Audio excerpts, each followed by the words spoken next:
least one overtime. This overtime presented by Credit One Bank. Busher on the left, Hocevar on the right, SVG on the inside alongside Ross Chastain. Here we go. Do we finish it off?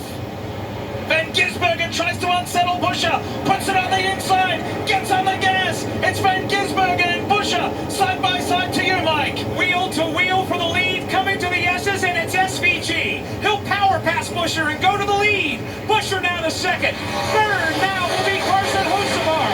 Chastain in fourth, but SVG, your new leader in NASCAR overtime. Top four breakaway. Can Chris Busher get it regathered and try to come back for a charge at Shane Van Gisbergen? He gets into the bus stop well. The top two have started to squirt away from the field. Now Busher sideways, hustling that 17 car as he tries to track down Shane Van Gisbergen through the carousel. Top two breaking away out of 5. It was a little bit of contact from SVG to the 17 that presented this opportunity for the lead. If Busher can catch him, he has a permission slip now to use the same tactic, but I don't think he can. I think SVG has the fastest race car. SVG shows his experience. 1 lap to go to figure it out. 7 corners at the Glen to try to stay clear of Chris Busher. The battle on for third behind with Chastain and Hocevar. And no matter what happens on this lap, the race will be determined. Do you know what? If you go back to 2012, a former NASCAR driver by the name of Marcus Ambrose drove to a spectacular victory, being hounded by Brad Keselowski. Brad Keselowski is one of the co-owners of the team of the car doing the chasing. Chris Busher is hounding down Shane Van Gisbergen, who happens to be mentored by Marcus Ambrose. Marcus will be back in Australia watching this, and it's shades of Keselowski and Ambrose all over again. Busher gets on the inside of SVG. It says you pushed me around earlier. I'm going to give it back. Incredible on this final lap. Van Gisbergen's only got one real shot left at it. Maybe 2. Thinks about it into turn 6. Did Busher save the best to last? Or has Van Gisbergen got a little payback? He gets wide. He loses it almost. He has to gather it up, but he can't do it. Chris Busher wins at the Glen in the most spectacular style.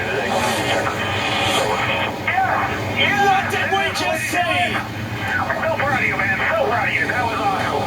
Great job, guys. Great job.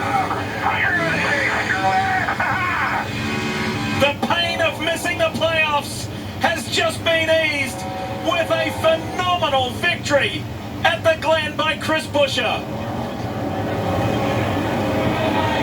Let's relive the battle. It starts on the restart, right? Chris Busher and SVG, restart after restart.